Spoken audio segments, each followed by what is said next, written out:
नमस्कार दोस्तों, मैं सुरेंद्र जायसवाल एक बार पुनः उपस्थित हूँ आपके समक्ष हिंदी का अपना दूसरा वीडियो लेकर के। वर्णमाला पे जो आधारित है उसका दूसरा वीडियो है मेरा।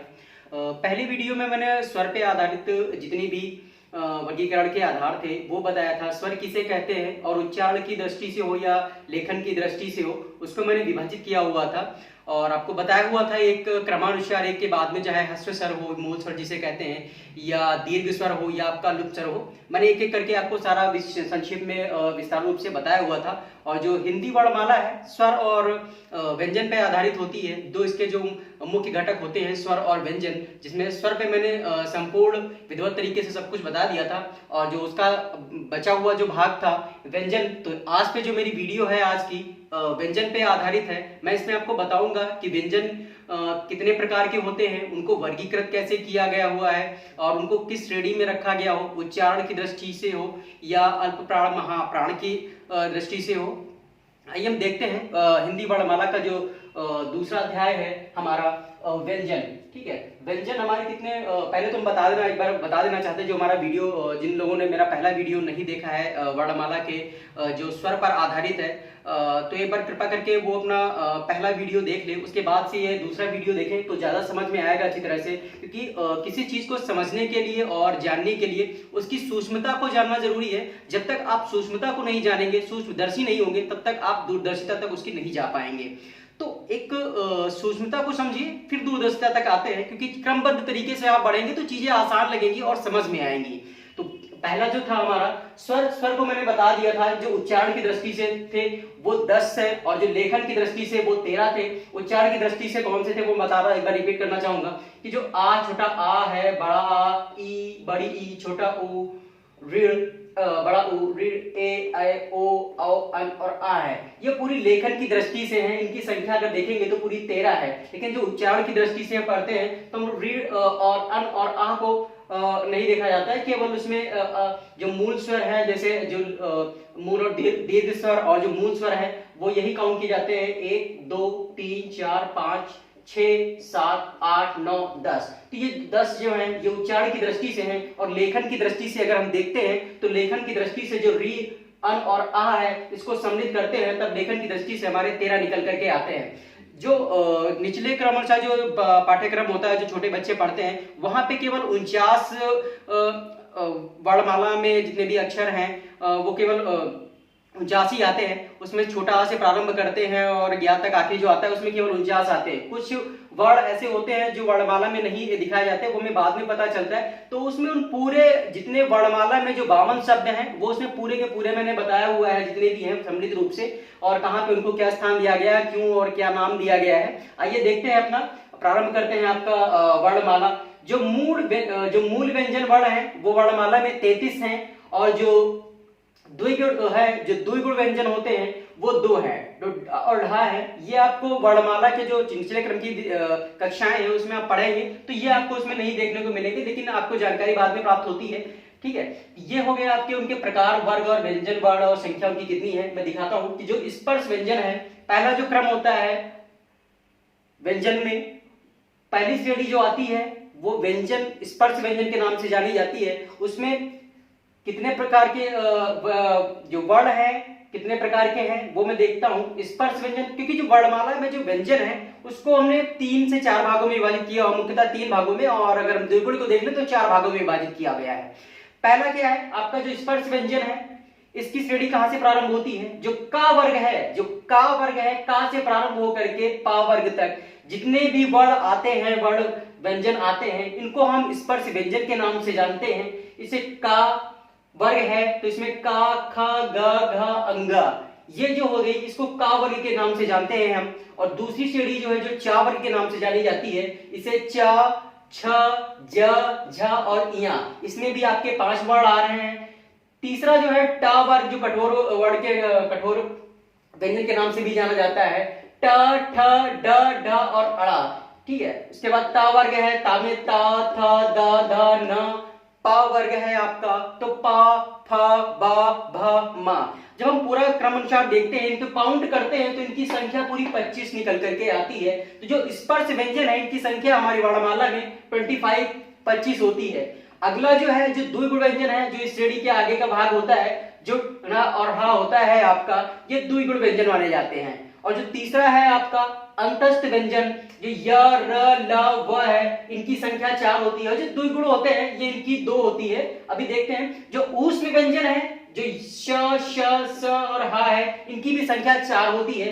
ये इसे ऊष्म व्यंजन क्यों कहते हैं, अंतस्थ व्यंजन क्यों कहते हैं और स्पर्श व्यंजन क्यों कहते हैं, द्विगुण व्यंजन क्यों कहते हैं, आगे हम बता रहे हैं आपको। पहले इनको हम एक बार काउंट कर लेते हैं कि इनकी संख्या कैसे हमारी जो 52 वर्णमाला के जो अक्षर जिन्हें कहते हैं कि हिंदी वर्णमाला में कितने अक्षर वर्ण हैं, तो 52 जो निकल करके आते हैं। हम अगर एक बार काउंट करते हैं उसमें छोटी कक्षाओं में, तो वहां पे देखते हैं 49 निकल के आते हैं। तो इन जो वर्णों को जो द्विगुण व्यंजन है और आपका जो संयुक्त व्यंजन की श्रेणी है जिसमें क्ष त्र ज्ञ और स्र है, उनको हम पूर्णतः सम्मिलित रूप से देखते हैं, तब जाकर के हमारी वर्णमाला की संख्या 52 निकल करके आती है।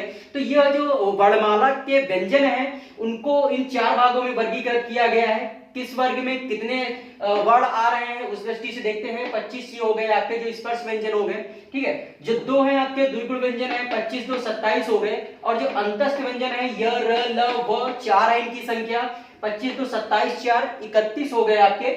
और ये जो 31 4 35 जो ऊष्म व्यंजन की संख्या है, ये इनकी 4 31 4 35 हो गए। कुल संख्या कितनी हो गई, 35। अब देखते हैं संयुक्त व्यंजन, छ त्र ज्ञ और श्र। संयुक्त व्यंजन क्यों कहते हैं वो भी बता रहे हैं, क्योंकि जो छ होता है वो क और स जो व्यंजन है का और श व्यंजन है, इनके मेल से बना हुआ है, संयुक्त रूप से बना हुआ है, इसलिए इसको संयुक्त व्यंजन की श्रेणी। इस वर्ण जो है इसमें व्यंजन वर्णमाला में, ये जो आपकी संयुक्त व्यंजन इसलिए कहा गया है क्योंकि इसमें जितने भी वर्ण हैं ये संयुक्त रूप से बने हुए हैं, व्यंजनों से बनके मिलकर बने हुए हैं, इसलिए इन्हें संयुक्त व्यंजन कहते हैं। जैसे छ है क और श से मिलकर बना हुआ है आपका, त्र है त और रा से मिलकर बना हुआ है, ज्ञ है जो ज और य से मिलकर बना हुआ है, और श्र है जो श और रा से मिलकर बना हुआ है, इसलिए इसे संयुक्त व्यंजन कहते हैं। और संयुक्त व्यंजनों की संख्या निकल करके आ रही है 4। तो क्या हुआ था, 25 4 29 2 31 4 35, 35 ये हो गए और आपके 4 ये हो गए, 35 4 39 हो गए आपके। और ये जो पूरी संख्या कितनी थी, 13, लेखन की दृष्टि से देख रहे हैं 13, तो कितना हो गया, 52 का संख्या हो गई आपकी, ठीक है। 35 4 39 और 13 52। तो इस आधार पे वर्णमाला में हमारी संख्या निकल करके आती है 52, ठीक है। आइए अब हम देखते हैं जो स्पर्श व्यंजन की श्रेणी है, जो प्रथम श्रेणी है जिसके आधार पे वर्गीकृत किया गया है व्यंजन को पूरे, जो का वर्ग से स्टार्ट होता है पा वर्ग तक आता है, उसको कितने आधार पे किस आधार पे वर्गीकृत किया गया है। पहला जो तो स्पर्श व्यंजन का वर्गीकृत 2 आधार पे किया गया, एक तो हो गया घोषत्व के आधार पर और दूसरा हो गया आपका प्राणत्व के आधार पर। घोषक शब्द है, इसका मतलब जानने की कोशिश करिएगा। घोषत्व का मतलब है जो स्वर तंत्रियों में जो कंपन उत्पन्न होता है। घोष का मतलब होता है जब किसी शब्द का हम उच्चारण करते हैं, हमारे मुख से जो वायु निकलती है उसमें कंपन उत्पन्न होता है, उस आधार पे इन्होंने वर्गीकृत किया हुआ है घोषत्व के आधार पर। और जो दूसरा है प्राणत्व के आधार पर। प्राणत्व का शब्द समझ में आ रहा है, जब इस शब्द को हम पढ़ते हैं तो प्राणत्व, प्राण का मुख्य तत्व क्या है, वायु है, तो प्राणत्व में वायु निकलने के आधार पे ही इसको वर्गीकृत किया गया है स्पर्श व्यंजन को। इसलिए हम प्राणत्व के आधार पे जो मुख से, जो हमारे मुख से उच्चारण करते हैं किसी भी वर्ण का, जो हमारे मुख से वायु निकलती है उसके आधार पर ही वर्गीकरण जो कहते हैं उसे हम प्राणत्व के आधार पर वर्गीकरण का स्थान दिया हुआ है और कहा गया है, ठीक है। ये हो गया आपका प्राणत्व और घोषत्व। अब घोषत्व के आधार पर भी इनको 2 भागों में वर्गीकृत किया गया। तो घोषत्व का मतलब हो गया जो स्वर तंत्रियों में जो उच्चारण के समय कंपन उत्पन्न होता है उसके आधार पर है, और जो घोषत्व है उसको 2 भागों में विभाजित किया गया हुआ है, 2 भागों में वर्गीकृत किया गया। जो स्पर्श व्यंजन की श्रेणी है आपकी घोषत्व के आधार पर वर्गीकृत की गई है और प्राणत्व के आधार पर वर्गीकृत की गई हुई है। जो घोषत्व है आपका यहाँ पे अघोष, ठीक है। घोषत्व के आधार पर 2 भागों में वर्गीकृत किया। पहले तो इन्होंने स्पर्श व्यंजन को 2 भागों में विभाजित किया, घोषत्व के आधार पर और प्राणत्व के आधार पर, ठीक है। अब इनमें भी 2 भागों में विभाजित किया हुआ है। अब देखेंगे पहले इसमें घोषत्व का जो आधार है उसमें अघोष आते हैं और श घोष आते हैं, मतलब कि जिन वर्णों का उच्चारण कर रहे हैं, जिन वर्णों में कंपन उत्पन्न हो रहा है और जिन वर्णों में कंपन नहीं उत्पन्न हो रहा है वो थोड़ा सा कम होता है कंपन, लेकिन थोड़ा सा कम होता है, उनके आधार पर वर्गीकृत किया हुआ है जो स्पर्श व्यंजन है उनको। और दूसरा जो है आपका प्राणत्व के आधार पर है, वो अल्प प्राण और महाप्राण के आधार पर वर्गीकृत किया गया है, ठीक है। अल्प प्राण और महाप्राण के आधार पर वर्गीकृत किया गया हुआ है। तो हम आइए देखते हैं पहले जो घोषत्व के आधार पर है, जो स्वर तंत्रियों में कंपन उत्पन्न होता है उसके आधार पर, ये जो है आपका घोषत्व के आधार पर पहला हम कहते हैं आघोष। पहला है क्या है, आघोष, मतलब कि जिन वर्णों के उच्चारण में कंपन नहीं उत्पन्न होता है स्वर्ण तंतुओं में, उन्हें हम अघोष व्यंजन कहते हैं। और उनकी संख्या क्या है, जो हमारी व्यंजन वर्णमाला देखेंगे तो इसमें पहला, दूसरा और जो ऊष्म व्यंजन है आपके श, श और स, ठीक है। पहला हम देखते हैं क्या है, ये जो आपकी श्रेणी है स्पर्श व्यंजन की पहली श्रेणी, का वर्ग में पहली श्रेणी जिसमें भी आती का वर्ग, चा वर्ग, टा वर्ग, ता वर्ग और पा वर्ग, ये जितने वर्ग हैं इन श्रेणियों में पहला वर्ण जो है आपका, मतलब कि ये पूरी की पूरी श्रेणी आपकी हो गई पहले नंबर की, ठीक है, इसको हम पहला बोल देंगे आपका। और दूसरा जो है आपका खा है, दूसरे वर्ग की श्रेणी जो है ये आपकी दूसरी हम ले लेंगे, इसको हम खा कहेंगे, ठीक है। क्या है, पहला, दूसरा और श, श और सा, जो ऊष्म व्यंजन की जो श्रेणी है, ऊष्म व्यंजन की श्रेणी में देखते हैं श, श, स और हा आता है। तो इन्होंने तीन जो स्टार्टिंग के जो तीन शब्द हैं, जो तीन वर्ण हैं, इनको इन्होंने सम्मिलित किया हुआ है अघोष के आधार पर। मतलब कि इन वर्णों के उच्चारण में देखते हैं कहीं पे कंपन नहीं उत्पन्न हो रहा है, सापेक्ष एकदम एक बार में ही बोल दे रहे हैं। जैसे कि हम का उच्चारण करते हैं तो का, मतलब कि कहीं कंपन नहीं हो रहा है, जो वायु निकल रही है या उच्चारण कर रहे हैं, कहीं पे कोई रुकावट, व्यंजन जितने होते हैं उनमें रुकावट उत्पन्न होती है। पहली चीज अच्छा ये बता देना चाहूंगा कि जो स्वर और व्यंजन में क्या डिफर होता है, जो जितने भी प्रकार के व्यंजन हैं, आपके जितने भी व्यंजन है, चाहे आपकी जहां स्टडी शुरू हो रही है का वर्ग से शुरू होकर के आपके श वर्ग तक जितनी भी आती है, तो ये जो व्यंजन की है बिना स्वर के इनका उच्चारण नहीं होता है। जितने भी व्यंजन आपके बने होते हैं स्वर के ही सहयोग से बने होते हैं, जो मूल स्वर होते हैं उन्हीं के सहयोग से ये सारे स्वर आपके बने होते हैं। जो व्यंजन है बिना स्वर के इनका उच्चारण नहीं किया जा सकता है। और जो वर्णमाला में जो स्वर है, जो मूल स्वर में छोटा आ है, उनका लगभग जितने भी व्यंजन है कहीं ना कहीं उसका प्रयोग होता है। जब किसी भी वर्ण का, व्यंजन वर्ण का उच्चारण करेंगे तो अंत में कहीं ना कहीं स्वर वर्ण जो आ है उसकी ध्वनि आपको महसूस होती है। आप किसी भी शब्द का अपने प्रैक्टिकल लाइफ में उच्चारण करके देखिए, अंत में आपका आ का जो ध्वनि है, जो उच्चारण में जो उत्पन्न होता है, महसूस होता है आपको कि हाँ जो स्वर वर्ण आ है वो अंत में कहीं ना कहीं प्रकट हो रहा है किसी भी व्यंजन वर्ण के उच्चारण में। इसी के आधार पर जो आ है वो सभी प्रकार के व्यंजन में लिया गया है, कहीं ना कहीं उसका है सम्मिलित है। तो का उच्चारण से का लास्ट में क्या है, क आ रहा है लास्ट में, इस वजह से है, ठीक है। तो बिना स्वर के व्यंजन का उच्चारण नहीं किया जा सकता। का आ जो है वो हर सभी प्रकार के व्यंजनों में सम्मिलित होता है, ठीक है। जो ठीक है, अब क्या है, जितनी प्रकार की श्रेणी है इसको जिसमें बात है, तो पहली से पहली, दूसरी, ठीक है, पहली, दूसरी, श, श और श, इनको किसने वर्गीकृत किया गया है, कंपन नहीं होता है। इन वर्णों के उच्चारण में कोई कंपन नहीं उत्पन्न होता है, इसलिए इन्होंने अघोष वर्णों में, अघोष वर्ण व्यंजन जो व्यंजन वर्ण है उसमें इन्होंने स्थान दिया हुआ है। दूसरा क्या है, सघोष, मतलब कि घोष जिसमें कंपन हो रहा है। जिन वर्णों के, जिन व्यंजन वर्णों के उच्चारण में कंपन उत्पन्न हो रहा है, उन्होंने इन व्यंजन वर्णों को सघोष या घोष व्यंजन वर्ण में रखा हुआ है। अब देखते हैं कि जो सघोष वर्ण व्यंजन है उसमें कौन कौन से आपके वर्ण आ रहे हैं। पहला तो हो गया, तीसरा, चौथा और पांचवा, मतलब कि जो व्यंजन स्पर्श व्यंजन की जो श्रेणी है जिसमें 25 वर्ण आ रहे हैं, इन 25 श्रेणियों में जो आपकी तीसरी श्रेणी है, चौथी श्रेणी है और पांचवी श्रेणी है आपकी क वर्ग, टा वर्ग,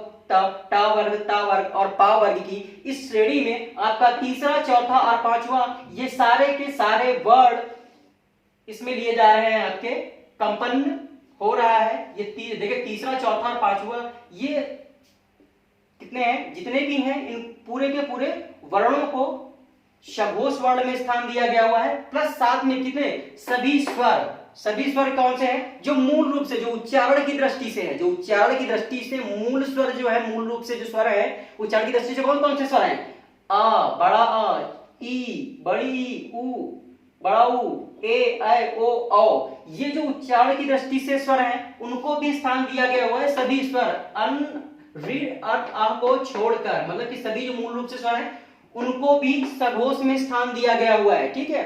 और उसके साथ में क्या, अंतस्थ व्यंजन, अंतस्थ व्यंजन कौन कौन से हैं आपके, य, र, ल और व, जो अंतस्थ व्यंजन है इनको भी घोष वर्णों में स्थान दिया गया हुआ है, ठीक है। तो ये जो सघोष वर्ण के स्थान पे जो 3 4 5 श्रेणी जो स्पर्श व्यंजन की थी, उसमें से ये आपकी जो पूरी श्रेणी निकल करके आ रही है, इसको आपको घोष वर्णमाला में रखा गया है। उच्चारण की दृष्टि, जो व्यंजन की दृष्टि, उच्चारण की दृष्टि है, ठीक है। स्वर तंतुओं में जो कंपन है घोषत्व के आधार पर वर्गीकृत किया। एक तो हो गया आपका अघोष, दूसरा हो गया सघोष या घोष, ठीक है। अघोष में जो थे वो बताया मैंने, दूसरा जो था सघोष, उसमें तीसरा चौथा पांचवा, तीसरा चौथा पांचवा ये पूरी श्रेणी इसमें ली जाती है, और तीसरा चौथा पांचवा प्लस सभी स्वर जो मूल स्वर हैं आपके वो उसमें से 10 जो 10 स्वर है मेन आपके उच्चारण की दृष्टि से वो स्वर, और अंतस्थ व्यंजन, अंतस्थ व्यंजन य र ल व, इनको अघोष कहा गया है, ठीक है। ये पूरे क्या है, अघोष है। अब अगला तत्व देखते हैं कि जो प्राणत्व का आधार था, जो व्यंजन वर्णों में जो स्पर्श व्यंजन है उनको प्राणत्व के आधार पर भी वर्गीकृत किया गया है। तो प्राणत्व के आधार पर हम देखते हैं कि जो इसमें वर्गीकरण है कैसे किया गया है। प्राणत्व के आधार पर क्या है, उसमें भी दो भाग हैं आपके, एक होता है अल्प प्राण, एक होता है महाप्राण। अल्प प्राण और महाप्राण का क्या मतलब है कि जो महाप्राण कैसे, वायु मेन हमारा जो शरीर है हमारा, ठीक है, उसमें जो प्राण का मुख्य तत्व है वायु है। तो अल्प प्राण मतलब कि कम वायु निकलती है, महाप्राण ज्यादा वायु निकलती है। तो अल्प प्राण और महाप्राण के आधार पर भी स्पर्श व्यंजन को वर्गीकृत किया गया हुआ है। उसमें देखते हैं कि अल्प प्राण और महाप्राण में कौन कौन सी श्रेणी ली गई है। इसमें भी अल्प प्राण और महाप्राण में भी जिस प्रकार से अघोष और सघोष की श्रेणी में लिया गया था स्पर्श व्यंजन की, उसी प्रकार से इसमें भी देखते हैं अल्प प्राण की श्रेणी में पहला क्या आता है, पहला तीसरा और पांचवा। पहला तीसरा और पांचवा कौन कौन सा है आपका देखेंगे। पहली श्रेणी ये हो गई आपकी जो का वर्ग की है, और जो तीसरी श्रेणी आपकी ये है ग, पहली दूसरी तीसरी, तो पहली हो गई, तीसरी हो गई और आपकी हो गई पांचवी। मतलब ये जो ये श्रेणी है आपकी पहली हो गई, ये तीसरी हो गई और ये पांचवी हो गई। तो पहली, तीसरी और पांचवी जितने भी वर्ण आ रहे हैं आपके इसमें, का वर्ग हो गया था का में, ठीक है, चा वर्ग में चा हो गया, टा वर्ग में ता हो गया, ता वर्ग में ता, पा वर्ग में पा, और इनका तीसरा बा मा, ठीक है। जैसे तीसरा क्या है, पहला तीसरा पांचवा द न ड अड़ा ज या ग और अंगा, ये जो इनकी श्रेणी है, ठीक है। पहला तीसरा और पांचवा ये जो ये श्रेणी है आपकी, ये पूरे अल्प प्राण में आते हैं। जितने भी स्पर्श व्यंजन के जो वर्ण हैं वो अल्प प्राण में आते हैं। प्लस अंतस्थ व्यंजन, जो अंतस्थ व्यंजन कौन कौन से हैं आपके, य र ल और व जो है ये अंतस्थ व्यंजन है। इनको भी अर्ध स्वर कहा गया है, या इनकी संख्या जो है 19 है, ठीक है। जो प्राणत्व के आधार पर है इनकी पूरी संख्या जो निकल के आती है, प्राण में जितने भी वर्ण सम्मिलित किए जाते हैं इनकी पूरी संख्या 19 निकल करके आती है, ठीक है। ये पहली श्रेणी हो गई, तीसरी हो गई, पांचवी हो गई, ये हो गया आपकी पूरी श्रेणी। और ये अंतस्थ व्यंजन, जो अंतस्थ व्यंजन जितने भी हैं ये पूरे य र ल और व, इनकी संख्या 4 है। इनको और इनको पूरी मिला करके श्रेणी को तो कितनी संख्या है 19। पूरे इस अल्प प्राण में जो है 19 व्यंजन है और आधारित है, मतलब कि जो 19 वर्ण है, जो व्यंजन है उनकी संख्या अल्प प्राण के आधार पे 19 निकल करके आती है। और जो दूसरा है प्राणत्व के आधार पर वो है आपका शब्द महाप्राण। तो महाप्राण में कौन कौन सी श्रेणी आई, ये श्रेणी को छोड़ दें, देखिए पहली तीसरी पांचवी, बची कौन सी आपकी दूसरी और चौथी। तो स्पर्श व्यंजन में आपकी दूसरी और चौथी कौन सी आएगी, दूसरी ये आएगी आपकी, चौथी ये आएगी, ठीक है। ये पूरी श्रेणी आपकी और ये चौथी आपकी पूरी श्रेणी, स्पर्श व्यंजन की दूसरी और चौथी पूरी श्रेणी आपकी महाप्राण में आती है। और ये जो आपका ऊष्म व्यंजन है, ऊष्म व्यंजन कौन से, श श श और हा, ये जो आपकी ऊष्म व्यंजन की श्रेणी है आपकी, ये जो 4 वर्ण हैं आपके इसमें, ये इस महाप्राण में सम्मिलित किए जाते हैं। क्योंकि इनका जब उच्चारण करते हैं ऊष्म व्यंजन का श श ऊष्मा निकलती है, इस वजह से इनको ऊष्म भी कहते हैं। और महाप्राण जब उच्चारण करते हैं तो हमारे मुख से अधिक वायु निकलती है, एक एनर्जी के माध्यम से कम ज्यादा समय लगता है और वायु भी ज्यादा निकलती है। जब हम किसी वर्ड का देखिएगा, दूसरा शब्द कौन सा है, खा है। जब हम खा का उच्चारण करते हैं, अपना हाथ रखिएगा, अपना ऐसे हाथ लगेगा सिंपल सा, ख खा का जब आप बोलेंगे तो देखिएगा एक झटका सा लगता है, वायु का एक थपेड़ सा लगता है आपके हाथ पे। वो महसूस होता है कि हाँ आपके मुख से उच्चारण के आधार पर वायु अधिक मात्रा में निकल रही है। और इसी में अल्प प्राण में देखिएगा पहला वर्ण बोलते हैं क, उच्चारण देखिएगा, हाथ अपना सामने रखिएगा, क, कोई वायु का थपेड़ नहीं लग रहा है, इसलिए इसको अल्प प्राण है। दूसरा क्या है ख, थपेड़ लग रहा है, महसूस हो रहा है कि हाँ वायु निकल रही है, इस वजह से इनको दो आधार पे वर्गीकृत किया है। जितने भी वर्ण इनको उच्चारण करके देखेंगे तो ऐसा ही अनुभव होगा। तो अल्प प्राण और महाप्राण के आधार पे इस वजह से वर्गीकृत किया गया हुआ है। और जो अब आता है हमारी दूसरी, भैया तो हो गई आपकी स्पर्श व्यंजन की श्रेणी, और दूसरा जो है आपका ये तो बताया गया द्विगुण व्यंजन जो अंगा और हा है, इनको द्विगुण व्यंजन कहा गया, इनकी संख्या 2 है। तीसरा क्या आता है अंतस्थ व्यंजन। दूसरा यहाँ पे हमने क्या किया, अंतस्थ व्यंजन है, इसे हम अर्ध स्वर भी कहते हैं। जो अंतस्थ व्यंजन है इसे हम अर्ध स्वर भी कहते हैं, ठीक है।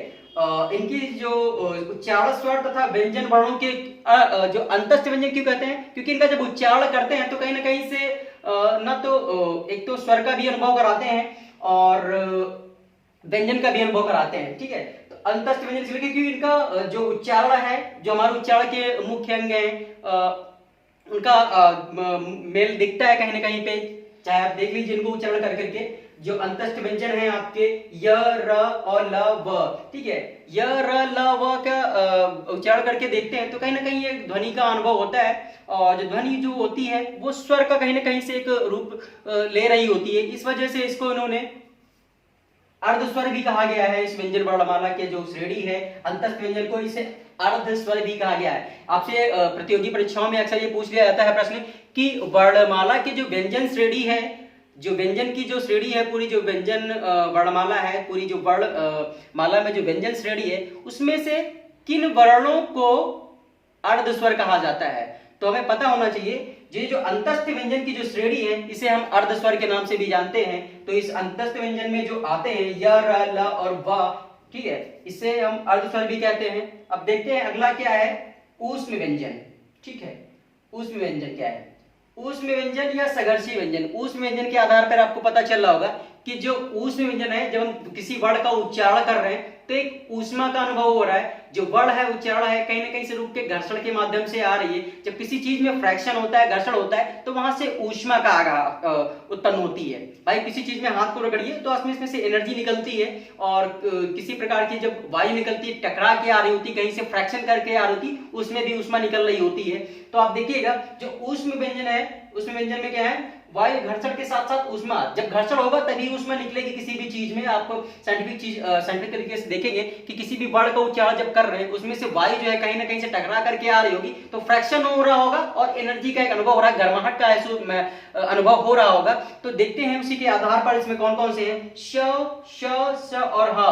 लास्ट का जो वर्ण है इसमें देखिएगा ह, ह, ह जब उच्चारण करते हैं आप, श उच्चारण करते हैं, श, ह, मतलब कि गर्माहट का अनुभव हो रहा होता है, ऊष्मा निकल रही होती है आपके मुख से। इसी के आधार पर इन्होंने ऊष्म व्यंजन या संघर्षी व्यंजन को भी वर्गीकृत किया हुआ है इस वर्णमाला में। जो आपका श्रेणी है श, श और श, ह की, और आपका जो अंतिम वर्ण आता है, अंतिम जो वर्णमाला में व्यंजन की जो श्रेणी है, अंतिम जो श्रेणी आती है आपकी संयुक्त व्यंजन के नाम से जानी जाती है। इस संयुक्त व्यंजन में भी 4 वर्ण होते हैं, और इनको क्यों कहा जाता है, क्योंकि जो व्यंजन की जो अंतिम श्रेणी है संयुक्त स्वर की, इसलिए कहा जाता है क्योंकि जो संयुक्त वर्णमाला जो व्यंजन है, ये जो संयुक्त व्यंजन है, ये किसी न किसी व्यंजन के मेल से ही बने होते हैं, इसलिए इन्हें संयुक्त व्यंजन कहते हैं। जैसे आपका छ है, क और शा से मिलकर बना हुआ है, ठीक है, और आपका त्र है, ट और रा से मिलकर बना हुआ है, इसलिए त्र का उच्चारण होता है। ज्ञ का उच्चारण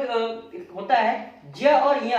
ज्य जब बोलते हैं, दोनों को एक साथ में बोलने का प्रयास करेंगे तो कहीं ना कहीं ज्ञ का अनुभव, एहसास, उच्चारण हो रहा होता है। और श्र का श और रा का एक समान दृष्टि से एक ही बार में बोलेंगे तो श्र, जैसे आपने श्र बोला, श्र एक फ्लो में बोलेंगे तो श्रा का ही उच्चारण निकल करके आएगा। और तो देखते हैं जो संयुक्त वर्णों से मिलकर बना हुआ है, वर्णों के मेल से बना हुआ है, इसलिए इसे संयुक्त व्यंजन कहा गया है। ये रही हमारी व्यंजन पे आधारित जो विभिन्न प्रकार के व्यंजन हैं उसके आधार पर, और कौन सी श्रेणी में है, किस आधार पर है, या कि वर्णमाला जो है स्वर और व्यंजन पे लगभग पूरी कंप्लीट हो चुकी है। इसमें जो चीजें बच रही होंगी, एक छोटा सा वीडियो अगले बार भी होगा लगभग 5 से 10 मिनट का, जो हमारा उच्चारण की दृष्टि से, भाई हम रियल लाइफ में जाने की कोशिश करेंगे जो उच्चारण की दृष्टि से है क्या, किसी भी मौखिक रूप से या लिखित रूप से। लिखित रूप से है तो हम तो लिख करके तो आपको पता चल जाएगा, लेकिन जब मौखिक रूप से हम देखते हैं, उच्चारण की दृष्टि से देखते हैं कौन कौन से हमारे पार्ट इन्वॉल्व हो रहे होते हैं हमारे मुख के।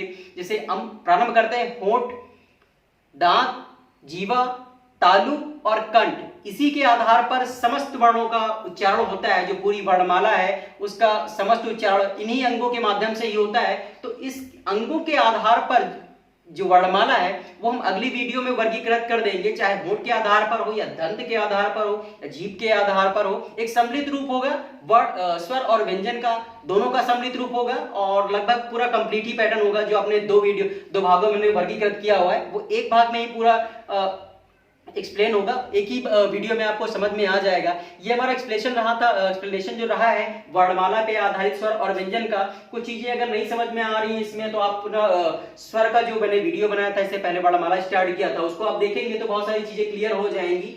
ठीक है, तो ये हमारी वर्णमाला रही। लगभग वीडियो ये जो वर्णमाला का चैप्टर था कंप्लीट हो चुका है। और जो अब मेरा अगला वीडियो होगा वो विराम चिन्ह पर आधारित होगा, उसमें मैं आपको सारी चीजें बताऊंगा। अच्छा, ये जो वर्ण है, इनके वर्ण के बाद में क्या आता है, जब वर्ण दो मिलते हैं तो क्या आता है और पूरा वाक्य कैसे बनता है, वो सारी चीजें यहीं से प्रारंभ होंगी। जब हिंदी वर्णमाला को हम ही नहीं जान पाएंगे, उसकी सूक्ष्मता को नहीं जान पाएंगे, तब तक हम सूक्ष्मदर्शी नहीं हो पाएंगे। ठीक है, किसी भी चीज को पढ़ने का तरीका यही है कि उसकी हम बारीकता को समझें, उसकी सूक्ष्मता को समझें। जब तक हम सूक्ष्मदर्शी नहीं होंगे किसी सब्जेक्ट के बारे में, उसके जड़ को नहीं समझ पाएंगे, तब तक हम उस पर कोई मजबूती नहीं बना पाएंगे। इसलिए किसी भी चीज को अगर आप पढ़ना प्रारंभ करते हैं तो पहले उनकी छोटी छोटी चीजों को समझें और फिर आप दूरदर्शी होते जाइए, बीच में इन्वॉल्व होते जाइए, आपको नया नया सीखने को मिलता जाएगा। जब तक आपका बेस नहीं मजबूत होगा तब तक आप एक गहन जानकारी नहीं प्राप्त कर पाएंगे।